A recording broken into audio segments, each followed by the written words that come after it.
There's going to be a time after watching these videos and subscribing to this page and doing your own research that you're going to end up asking yourself, how much do I actually need to get started with? I have the answer for you right after this intro.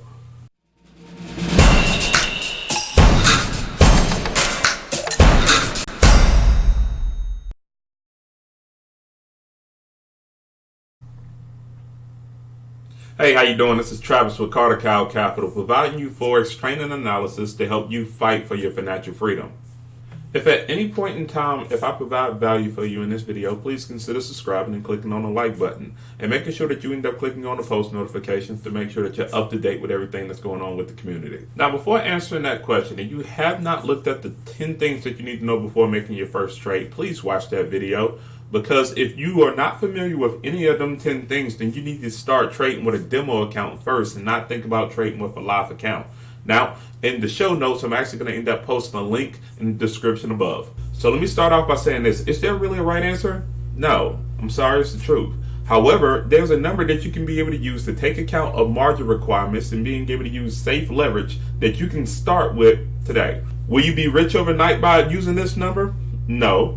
However, you should not be worried about how much money you're actually making at the beginning. You should actually be worried about the PIP amount and how consistently you're actually hitting that goal. And I'll explain that a little bit later on. With that, I'm going to be giving you 2 different links that will be easy to follow. Also, I'm going to end up challenging you to be able to do the same challenge that I'm doing right now, where I end up turning $900 into a $5,000 account. I call it the 9 to 5 challenge, and I challenge you to be able to do the same thing with me. I've already started, and I actually want to end up showing you my progress later on in this video. So the smallest amount that I ever think about starting an account with will end up being $500. So let me give you my reasoning.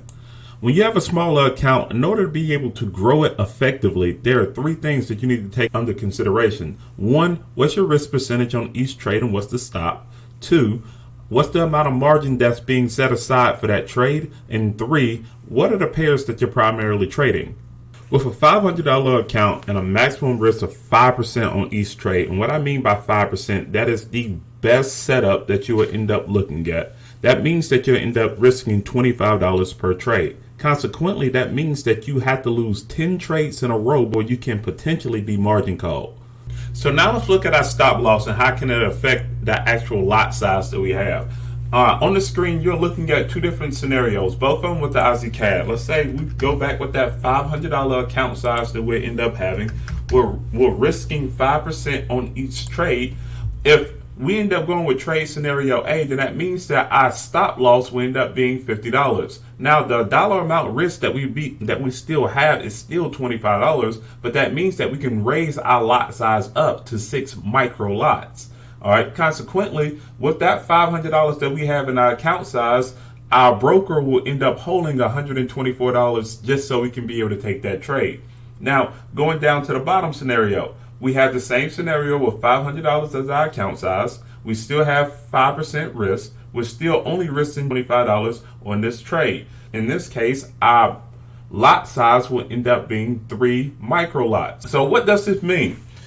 You can reward yourself by being able to find trades in optimal positions, but that means that you're going to have to use more margin to be able to take on that trade. Let's put this in perspective. If you're able to find quality setups, that means that you're only able to take on 2 to 3 trades and make sure that you do not go below that $200 margin limit. However, if you can be able to find trades that have good setups, and you want to raise your stop loss up, that means that you can be able to take on more trades, but you will end up getting less reward over time.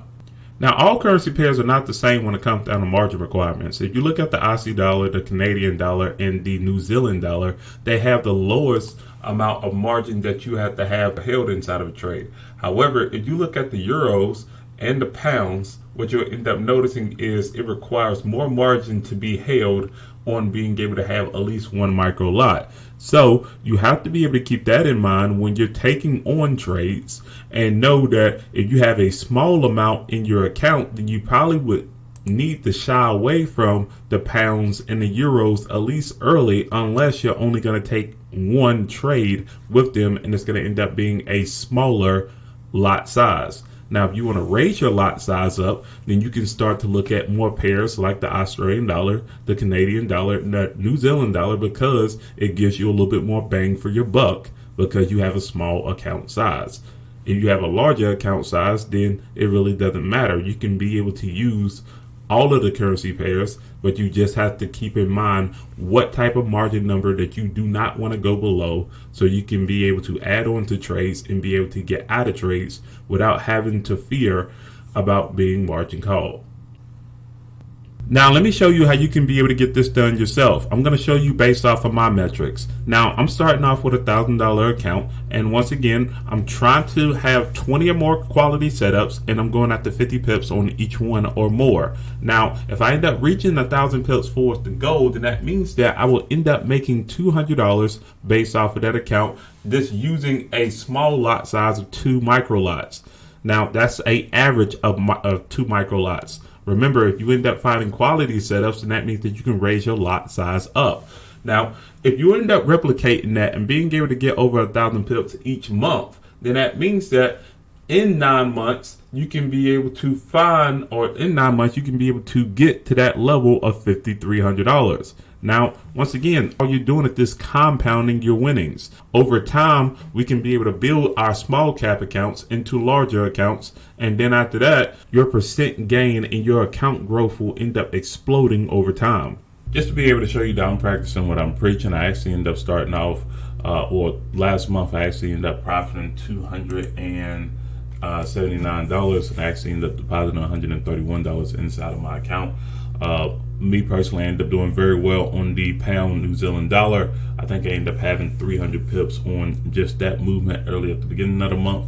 And right during the middle of the month, I ended up doing very well on yen pairs. But it goes back to what I ended up saying before. The challenge is actually being able to find 20 optimal positions based off of a checklist of things that you can be able to get into for its actual trades, and then after that, sticking to your plan and going after 50 pips or more on that trade and letting it being able to ride out. Now, of course, does it work all the time? No. You'll actually see that there has been some pairs that I actually end up losing money on. I actually end up losing money on the Aussie Swiss franc in the middle of, I think in the second week of the month.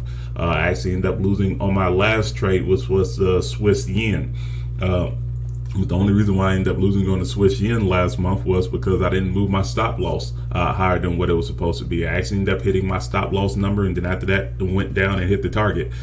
So it's just being able to make sure that you can find quality trades.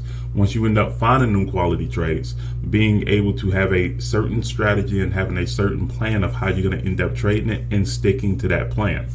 I'll be posting videos at the end of each week and at the end of each month to be able to show you my progress. However, this is not just about me. I want to be able to make sure that I can be able to help you fight for your financial freedom. So if you're going to end up completing this challenge with me, please make sure that you end up writing down freedom in the comments below. And don't forget to subscribe and hit that post notification button so you can be able to make sure that you're up to date with all of the Forex analysis and the training that we have going on at Capital. Thank you, and I'll see you in the next video.